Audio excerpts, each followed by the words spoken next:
It's hard to believe that it's been almost 10 years since Samsung released the first Galaxy S smartphone, but here we are with the Galaxy S10, and it's easily the best Galaxy S yet.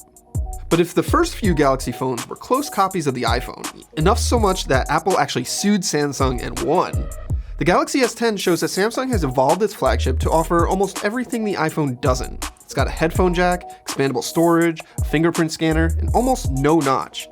You could practically call it the anti-iPhone. But it does share some things with the iPhone, like the fact that it's expensive. The S10 starts at $899. The S10 Plus that I have here starts at $999 and goes all the way up to $1,600. That's like 3 base model OnePlus 6Ts. This may be the best Galaxy S phone ever, but it's also far and away the most expensive Galaxy S phone ever. The S10's hardware is very nice. It's exactly what you'd expect for a phone that costs this much. It's an evolution of what Samsung started 4 years ago with the Galaxy S6. It has aluminum sides with a polished finish and front and rear glass. Now on the S10 and the S10 Plus, the glass curves into the frame, which makes it feel great in your hand and more comfortable to hold, even though these are really big phones. Now on that point, the S10 Plus is definitely not a one-hand phone, not for me at least.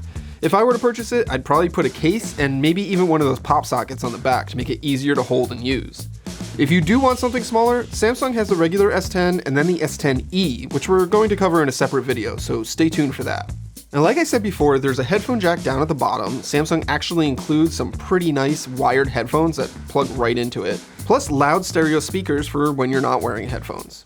Like the last few Galaxy S models, the S10 is water resistant, has fast wired and wireless charging, and you can expand the storage with a microSD card, though I think most people will probably be pretty happy with the 128 gigs it comes with in the base model.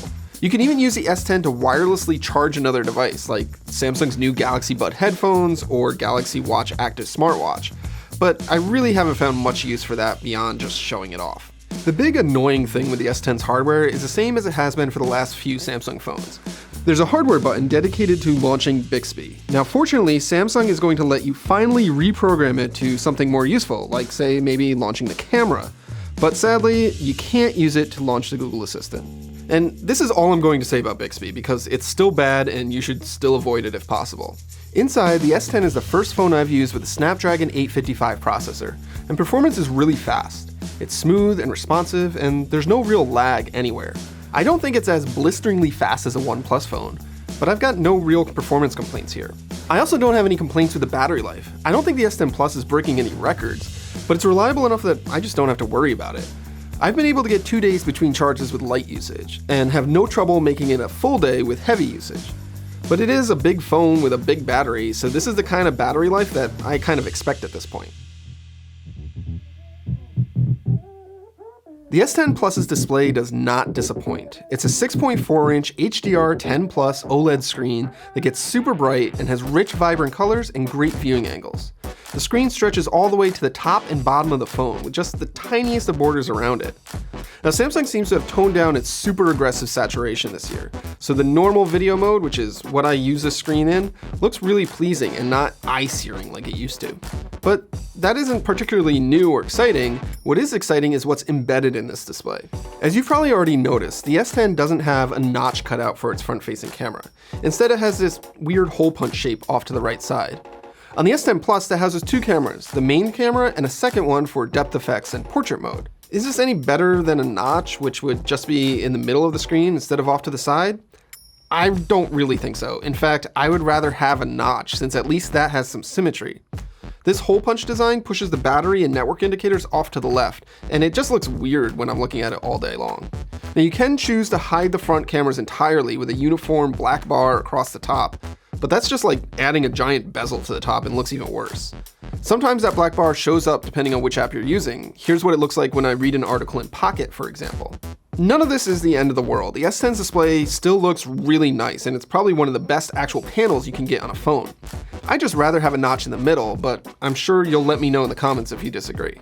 The other thing that's embedded in the screen is the new fingerprint scanner, which has been moved from the back of the phone up to the front. And the scanner is ultrasonic, which is a little different than the optical ones we've seen on OnePlus and other phones. That's supposed to make it a bit more reliable and harder to spoof. It can be hard to find, but it's about half an inch up from the bottom, and if you're using the lock screen, it will actually show you where to place your finger. But it's not a big area, and if you're not deliberate with your finger placement, it can be easy to miss. And this scanner is definitely not as fast as traditional capacitive ones, and I often have to try a couple of times before it will unlock. I'd just rather have a Face ID system that requires less work to use, or at the very least, an old school fingerprint scanner on the back of the phone. Now the S10 does have a face unlocking feature, but you should know that it's just using the camera to look for your image. There's no 3D mapping or advanced scanning. So it's not as secure as the fingerprint scanner or Apple's Face ID. I was actually able to unlock it with a video of my face played on another phone, so there you go. Here's the main takeaway you should know about the S10's camera. It is perhaps the most versatile on any of the mainstream phones. That's because the S10 has 3 cameras on the back, which give you different perspectives at the click of a button. There's a standard camera, a telephoto camera, and then a brand new ultra-wide camera. It's like having a whole camera bag full of lenses built right into the back of your phone, and it lets you capture perspectives, especially that super wide one that you just can't get with an iPhone or a Pixel. One weird thing to note about this though, the S10's portrait mode uses the main camera instead of the telephoto. So your portrait shots are going to come out pretty wide, maybe wider than you expect. It's kind of like how the iPhone XR works as opposed to the XS. Now aside from the new lens, the camera performance really hasn't changed much from last year's S9 Plus. The S10's camera is still very good, with fast focusing, fast launching, and generally great performance in most lighting situations. But if you didn't like the way the photos from the S9 looked, you probably aren't going to be swayed by the S10. Personally, I find it overexposes more than I prefer, which does make for a brighter image, but it sometimes causes things like skin tones to look unnatural. It also has a warmer look than the iPhone, and especially the Pixel, which can make images look a bit more yellow than I like. Now for HDR, Samsung basically splits the difference between the iPhone and the Pixel. It's not as moody as Google's phone, but it doesn't pull up shadows as much as Apple's does. And that's partly because it doesn't really need to, because it's already overexposing the shot more than Apple would. Samsung has added some new software tricks to the camera. It has a feature that will help you compose your shots better, which is kind of cool because it can help you avoid crooked lines in your photos, but I didn't end up using it all that much. It also does have a night mode, but unlike the Pixel, you can't just turn it on whenever you want. You need to be in a really dark area, less than 1 lux of light, and be using the scene optimizer mode for it to trigger. And even if you do all that, it still doesn't work as well as Google's night sight anyways. Over on the video side though, the S10 is way more impressive than the Pixel, and even gives the iPhone a run for its money. You can shoot in up to 4K 60 frames per second with the main camera, or 4K 30 FPS with the ultra-wide or telephoto. There's a new super steady stabilization feature that makes really smooth footage, but just know that will lock you to 1080p and the main camera when you turn it on. Finally, the stereo sound that's recorded by the dual mics on the S10 is actually quite good and better than what I'm used to hearing from most other Android phones. For the front camera, the new 10 megapixel sensor with autofocus produces really sharp images, and there's even a software button to get a little bit wider of a view if you're shooting a group selfie. Now Samsung does do some pretty aggressive noise reduction and skin smoothing, especially in low light, but thankfully the beauty modes are all turned off by default. Then there's the portrait mode on the S10 Plus. It's pretty decent, but it's not perfect, just like any other portrait mode you can get on any other phone. And there's a couple of new effects that you'll probably use once and then never touch again, kind of like Apple's portrait lighting stuff. For many years, Samsung phones have always had super tempting hardware that was let down by lousy software. Now I'm happy to say that's not the case with the S10. Its software isn't perfect, and I definitely have some complaints, but overall it looks nice, makes sense, and is mostly easy to use. Now Samsung's calling this software One UI, and it's also now available on last year's S9 phones, which my colleague Dieter just did a video about, so you should go check that out. But the gist is, Samsung has finally built software that works with its big phones. It has designed much of the user experience to make it easier to use these giant screen phones by putting a lot of the important stuff down by your thumb so you don't have to reach to the top to get it. But I'd still like to see more improvements. I ended up using the default 3-button nav bar instead of Samsung's gestures because they're just kind of confusing. There are also still a bunch of duplicate apps, like 2 email apps, 2 app stores, 2 browsers, etc., and so on. I wish Samsung would just let me choose which ones to install when I'm setting up the phone. Plus, I've been using an unlocked model, so you can expect carriers to make this even worse with their own apps. Is anyone ready for VZ Messenger? Now the main nagging question with Samsung software is how long is it going to take to get updates?